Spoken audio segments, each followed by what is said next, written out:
commemorate Veterans Day. It'll be the first time in a generation that we will honor that day as a nation no longer at war.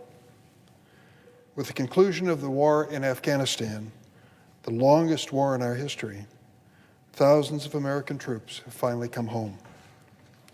And these heroes have returned to our shores, just as this Veterans Day stands as a reminder of everything we owe them, as well as every American who has served this nation in uniform. More than 2,400 Americans perished in the war in Afghanistan. Thousands more return home with wounds, visible and invisible, wounds that will stay with them for life. Words are not enough to honor that sacrifice. We need to ensure that our veterans and families have access to the best health care in the world, affordable housing, programs that support them as civilians, whether as students, employees, or business owners. To serve our nation in uniform takes a special measure of courage and devotion.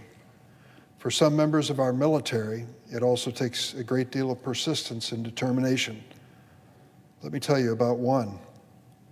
I'm speaking, of course, of those members of our military who were born in other nations and want to serve America. Over the years, I've shared the story of one of these heroes, his name, Oscar Vazquez. When Oscar was 12 years old, his family made the journey across the border from Mexico to America. They settled in Arizona. From the time he was a child, Oscar dreamed of serving America in the military. He studied hard in high school, even joined high school ROTC. But during his junior year, he ran into a problem. He tried to sign up for basic training, but the recruiter informed him that he couldn't serve in the U.S. military without a U.S. birth certificate. It was a tough setback, but Oscar was determined. He was awarded JROTC Officer of the Year by his high school, and he led a group of students in an underwater robotics competition. These high school students squared off against college students from schools like MIT. Guess what? They won. The victory led him to Arizona State University, where he earned a degree in mechanical engineering. After graduating, Oscar got married and had a child, but his undocumented status still prevented him from reaching his full potential. So he moved back to Mexico, a country he hadn't lived in since he was a young boy, to apply for legal entry into the United States. He would have been barred from re-entering the United States and separating from his family for 10 years without a special waiver. So he decided to call my office. He reached out to us and said, "Can you help me get a waiver?" When the Department of Homeland Security finally granted it, Oscar came home to America. What was the first thing that he did?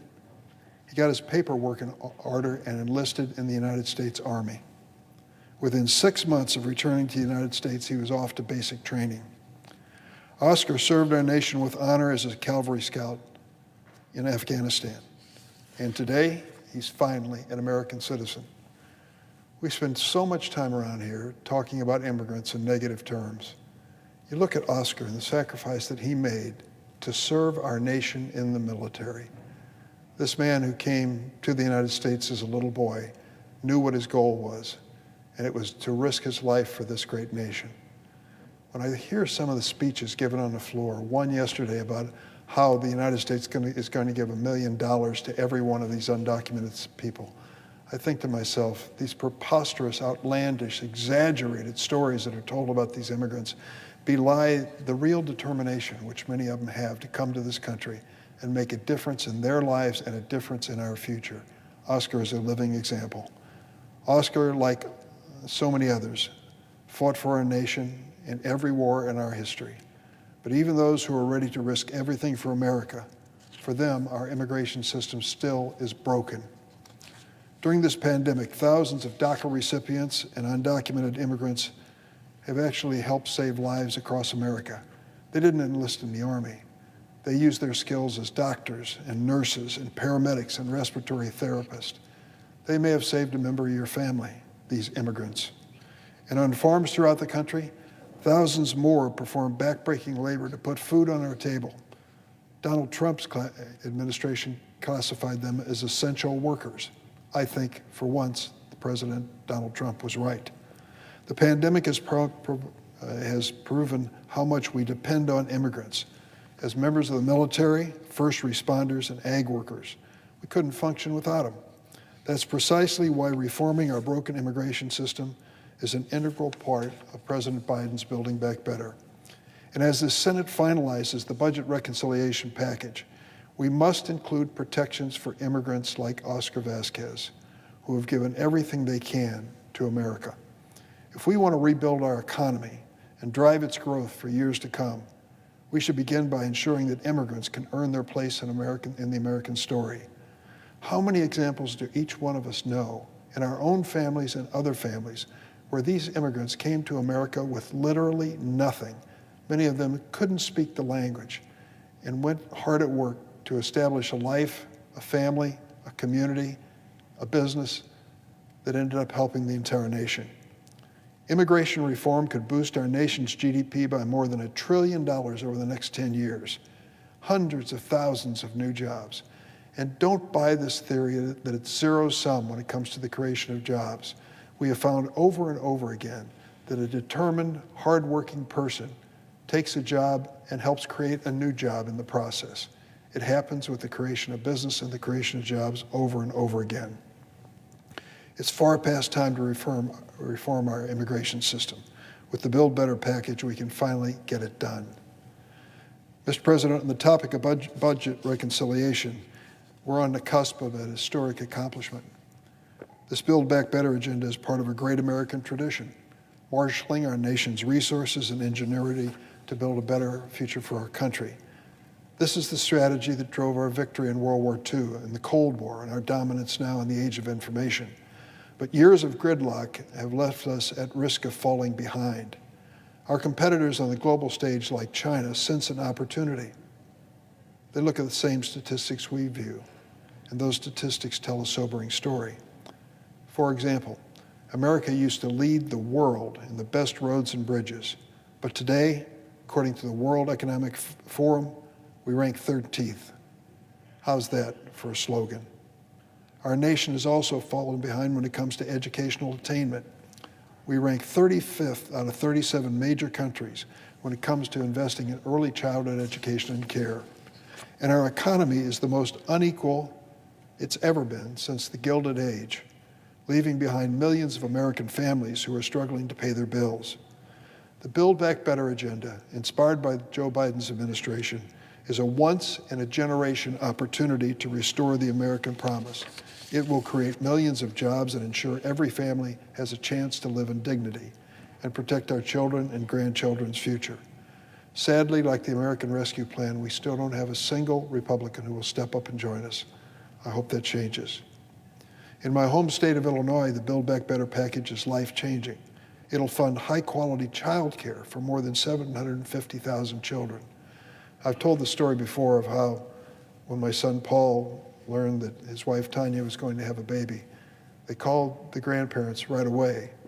The next call was to a daycare center to enlist their little baby. They didn't know if it was boy or girl as early as possible in their neighborhood daycare center. That shows you the kind of demand there is for quality daycare. We also need to make preschool a reality for more than 250,000 additional children in Illinois with this package. That's 1 million children combined between child care and preschool that'll finally be able to access high-quality care and education.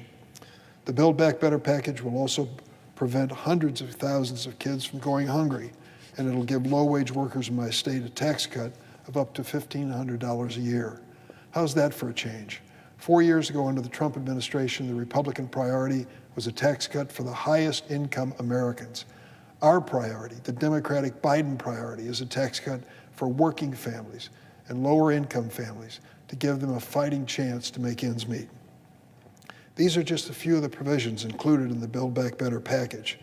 And I might add something that is often misstated. What I have just described to you is fully paid for. We pay for it by making certain that those who are making the highest incomes in America and the corporations that are the most profitable pay their fair share of taxes.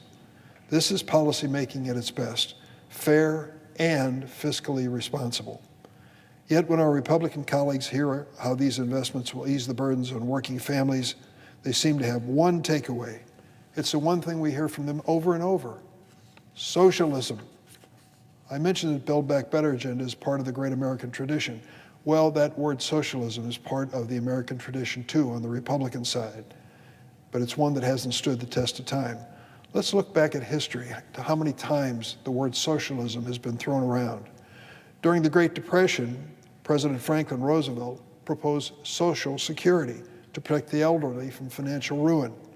In response, one Republican lawmaker declared Roosevelt, quote, the first communist president of the United States, and accused him in advance of quoting a socialist platform. Sound familiar? 30 years later, a similar debate played out over the creation of Medicare. The American Medical Association even recruited a future president, Ronald Reagan, to cut a television ad and to record an album warning the public about the dangers of, quote, socialized medicine.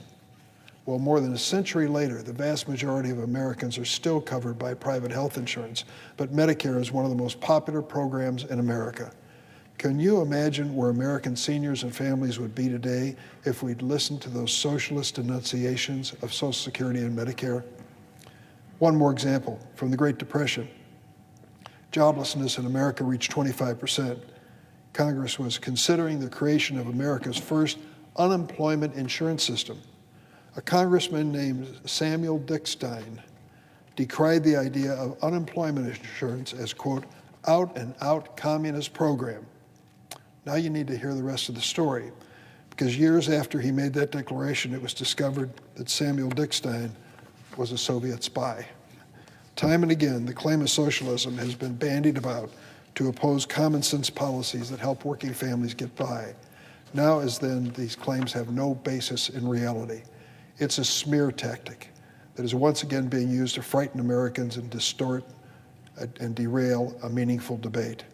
Let's get past the name-calling and down to basics. Do you support yet another huge tax cut for massive corporations, or is it time, at long last time, to support working families? Our Republican colleagues answered that question when they were in charge. They took on nearly $2 trillion of debt in America to cut taxes for corporations and the wealthy. It seems they're happy with that brand of socialism, so long as it benefits major corporations and those well off.